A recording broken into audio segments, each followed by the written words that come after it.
e vedete che qui c'era l'ingresso. Questo ingresso era totalmente chiuso in pietra e portava a quella che era la parte centrale del muro.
Bisogna andare un po' sottoterra e fare le speleologie.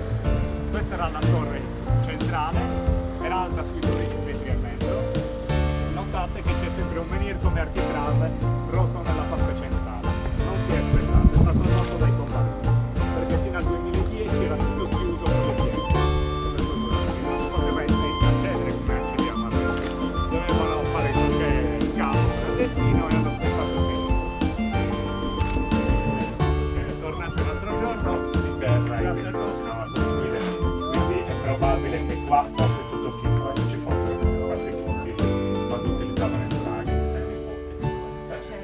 Come c'è una sorta di intonaco con l'argilla contro con la sì, terra. no, la tecnica costruttiva si può utilizzare, poi ci sono varie teorie. Quella più accreditata è quella del piano inclinato, cioè che coprivano la parte esterna del nuraghe con tutta con la terra e anche la parte interna, cioè tra questa pietra e quella che c'è lì c'era un livello di terra, così questa pietra non andava da nessuna parte, neanche quella, e quindi lavoravano in piano, poi trasportavano. Porta avanti da 6 anni con l'obiettivo proprio di valorizzare i siti archeologici facendoli diventare luoghi di spettacolo nel pieno rispetto veramente di quella che sono le loro peculiarità. Tutto questo è stato possibile nel corso di questi anni grazie alla collaborazione preziosissima con le vere anime poi dei siti, che sono le persone che ci lavorano tutto l'anno e che rendono possibile e fruibile il sito stesso. Il progetto è nato sostanzialmente con l'aiuto e la benedizione della cooperativa IREI, che praticamente gestisce questo sito e anche i siti di Villa Grande, Sarchesforro, Sesa Carcarette, di Tortoriso, Tale sul Monte, e poi a loro gradatamente negli anni successivi si sono aggiunti poi gli amici di Archeotaku a Dosini e gli amici della Nuova Luna di Larusei. Il festival si è allargato, è nato qui in Ogliastra, è arrivato al Sulcis e quest'anno anche all'Argine, perché è stato inglobato anche il sito archeologico di Camuri, quindi noi di questo siamo molto felici. Ringraziamo anche l'amministrazione comunale che ha creduto in questo progetto, sia l'amministrazione che c'era l'anno scorso, che diciamo ha dato l'avvio, sia l'amministrazione attuale, il commissario so che è qui presente, lo ringraziamo per aver continuato a dare fiducia al Miura Festival. Gli appuntamenti di domani sono ad Ulassai, al sito archeologico al Draghe Sulivu, che credo non sia mai stato utilizzato come luogo di spettacolo, e infine domenica a Villa Grande Strisalis ci sarà Giacomo Medas a Sarchesforros alle ore 19. La formula è sempre la stessa, alle 17:30 la visita al sito archeologico e poi alle 19 lo spettacolo. E veniamo a noi oggi. Lo spettacolo che vedete, che vedrete tra poco, viene portato in scena dal Teatro della Chimera, è una compagnia locale. Non voglio più perdere capelli per rincorrere il disegno. A casa.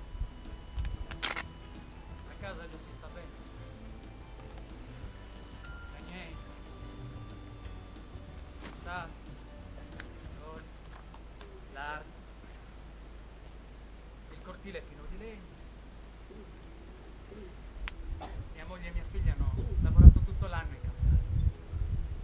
Hanno raccolto anche le noci e le castagne del bosco. La casa già è ricca, già. Eugenio ha raccolto anche tanto orzo di frumenta. Ma io sono sempre delicato. E Tagli? Cosa me ne faccio? No, non voglio più continuare a spaccarmi la schiena come un mulo andando a rincorrere quelle pecore. Voglio un servo. Voglio un servo che mi guardi il gregge.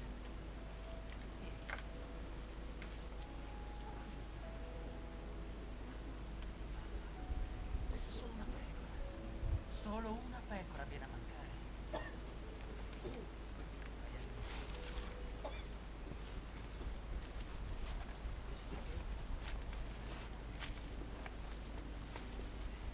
Io allora me ne starò tutto il giorno a casa, davanti al caminetto, soffiando sul fuoco, guardando ogni tanto dentro la pentola, parlando con le mie donne, o sputando sulla cenere.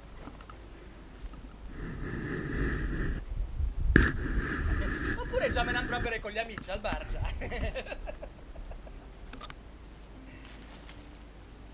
Farò crescere la barba, le mie guance saranno grasse, rosse, bella, bella.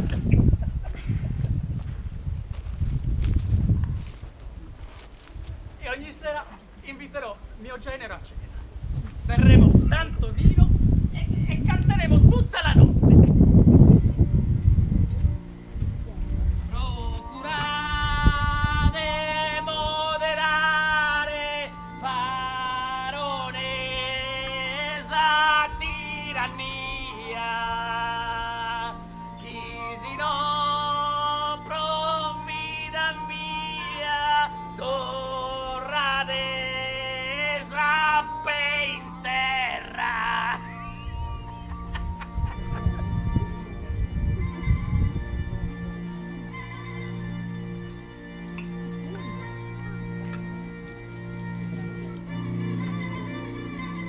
Questa sì che sarà la vera vita felice!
Ma quanto tempo dovrà ancora passare perché si possano realizzare i desideri del pastore?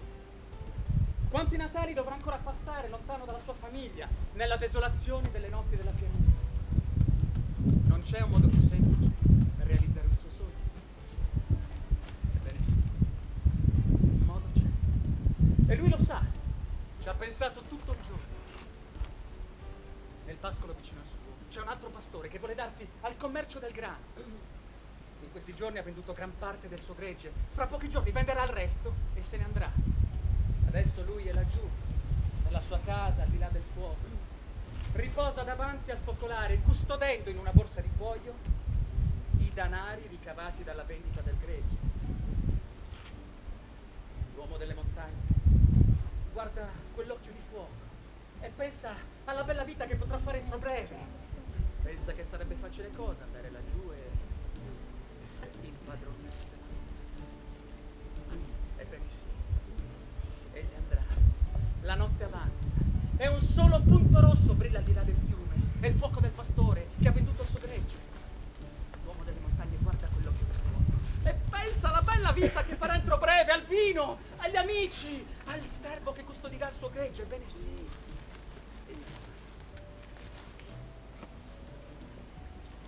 È tempo di farla finita con questa vita nomade. È tempo di passare il Natale in famiglia, di vivere in paese. Egli andrà.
Dentro la borsa, al posto del tesoro, c'è un mondo di vermi bianchi, schifosi, brulicanti.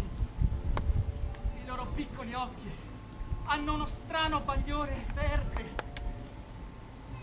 Il pastore impallidisce, trema, fruga per tutta la capanna, ma del tesoro non c'è traccia. Egli è rovinato. Il suo delitto è stato inutile.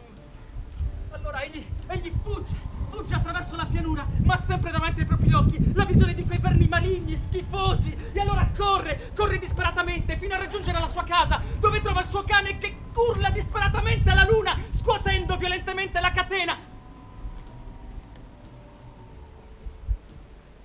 Cos'è successo? Il pastore si precipita alle mani.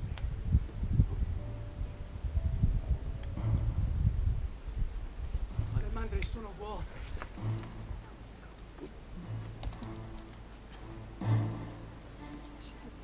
Un sudore di morte gli bagna la nuca. Egli è rovinato. Durante la sua assenza gli hanno rubato il gregge e sono spariti senza lasciare traccia. Urlando di rabbia, il pastore si getta fra le macchie e corre disperatamente, cercando il punto dove i ladri hanno attraversato il fiume. Ecco, ci siamo, forse lì, i giunchi sono calpestati, il pastore si tuffa, ma l'acqua non è così scarsa come sembrava. Più egli avanza e più egli affoga. Ecco, alle ginocchia, alla cintola, al petto, alla gola, egli rovinato, egli annega.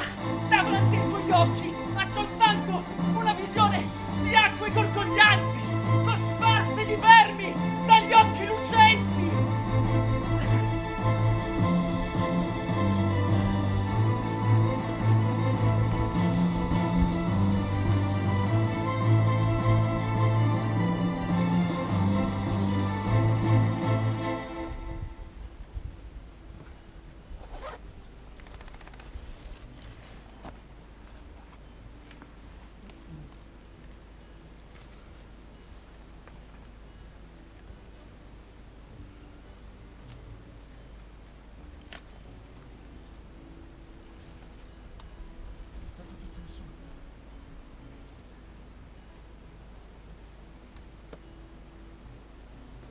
Sì, il pastore aveva sognato tutto.